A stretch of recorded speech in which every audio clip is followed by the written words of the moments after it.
Let's tackle the question of all questions. How to write a book. Hello everyone, welcome to my AuthorTube channel. My name is Kat and I'm a German author who writes children's fiction in English. One of the first questions I got on this channel is the question of how to write a book. That is, of course, a pretty big question. There are whole YouTube channels, writing courses and books dedicated to answering it. So today I will only cover the very basics. Two things before we start. One, don't forget to subscribe, and also if you would like me to make a video about any writing related topic, please let me know in the comments and I get to it. Two is that there are a lot of sources out there that promise you a quick process and best-selling results when they answer this question of how to write a book. And to be honest, I think that's pretty shady because I'm not going to lie to you. Writing a book takes a lot of dedication. It's a lot of hard work. It may take years for you to finish it.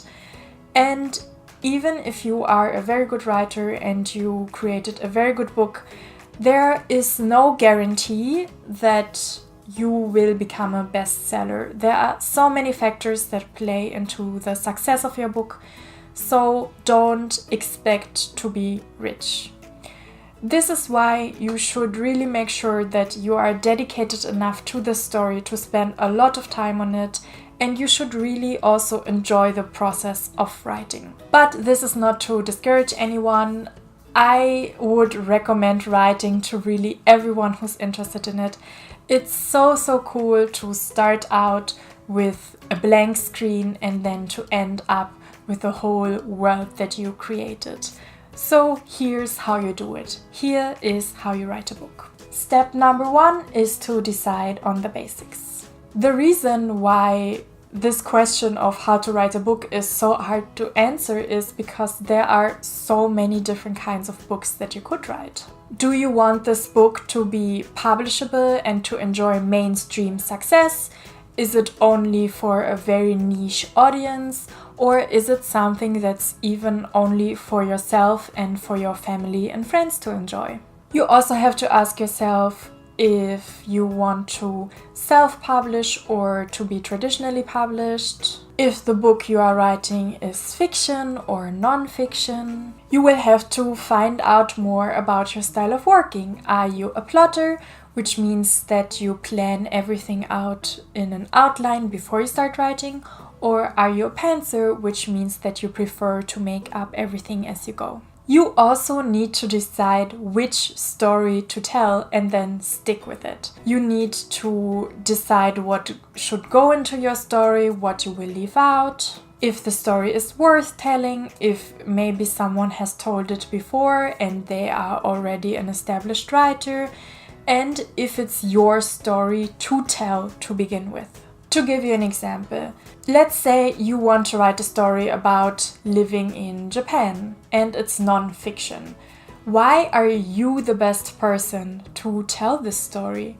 Why should people go out and read your book as opposed to someone's book who already has an established audience and a following of people who are interested in hearing their opinion? To ask yourself these questions might be pretty tough and you might come up with answers that you don't really like.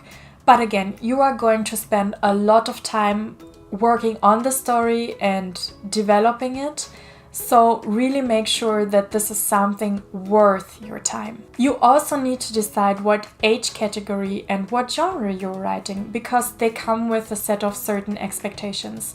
For example, if you write romance, there has to be some smooching and there has to be a happy end. Or if you write young adult, your protagonist needs to have a certain age. They need to be a teenager. This is not to limit your creativity or to be mean, but it's all about setting readers' expectations.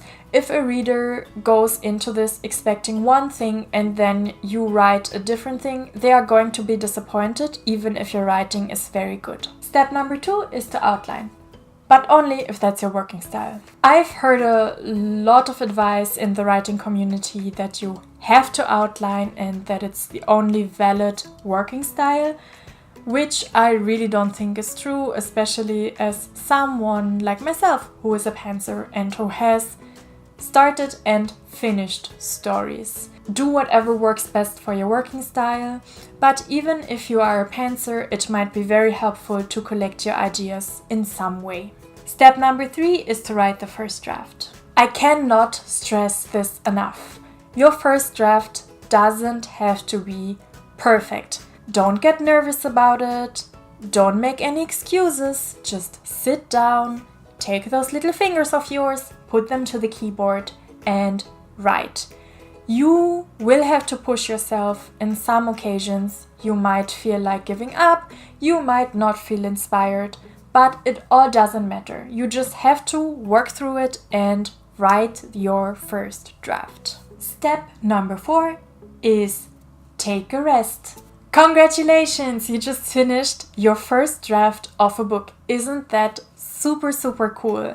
I mean, so many people talk about writing a book and they never even get close to finishing a first draft. So you did it and I'm really proud of you. Allow yourself to celebrate your successes. This step is also very important for another reason. It allows you to put some distance between this first draft and your editing process, which means that you will catch many more mistakes. Step number 5 and 6 and 5 and 6 again. I don't really know. Let's not concentrate too much on the number of steps here. What you have to do is this. Revise, then get some feedback, then revise some more, then get more feedback, then revise some more. Since, remember, you didn't concentrate too much on making that first draft perfect, you now have to go into revisions.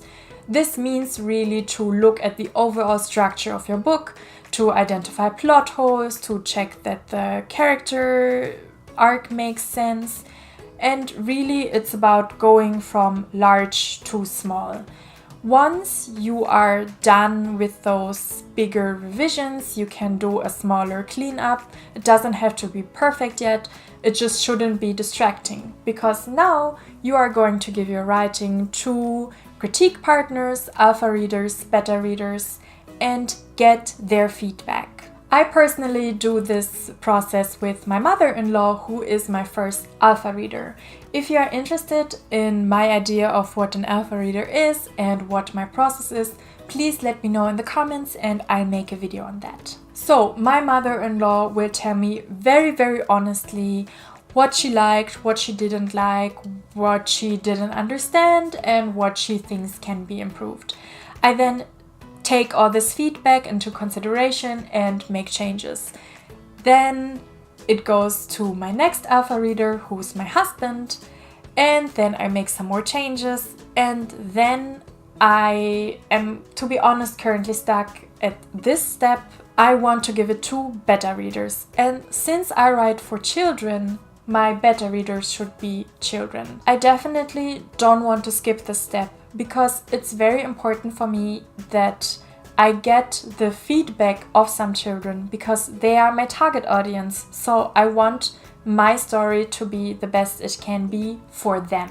The number of drafts really depends on the quality of your first draft, on the feedback that you get, and also how methodical you are and how many rounds of beta reading you do. Once your last content and style edits are done, you can then send off your manuscript to agents, in which case you might have to make even more changes.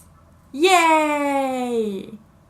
For that reason, you might also choose to skip the whole beta reading process, but I personally think it's a good idea to get feedback from your target audience, no matter if you are self-published or if you want to be traditionally published.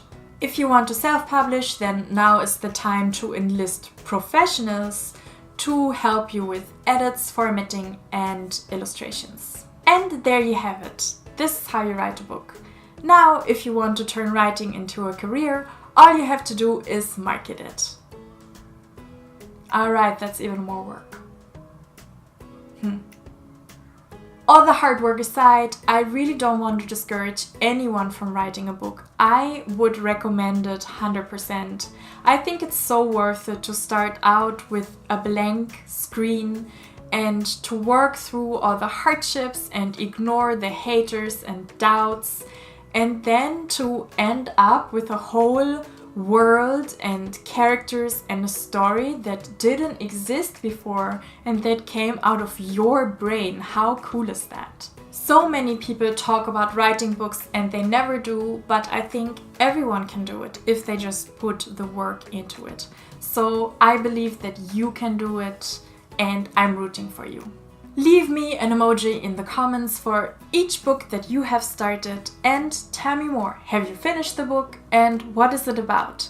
Also, share this video with that one friend of yours who always talks about writing a book but hasn't actually started yet. If you liked this video, please give it a thumbs up. It really helps the channel.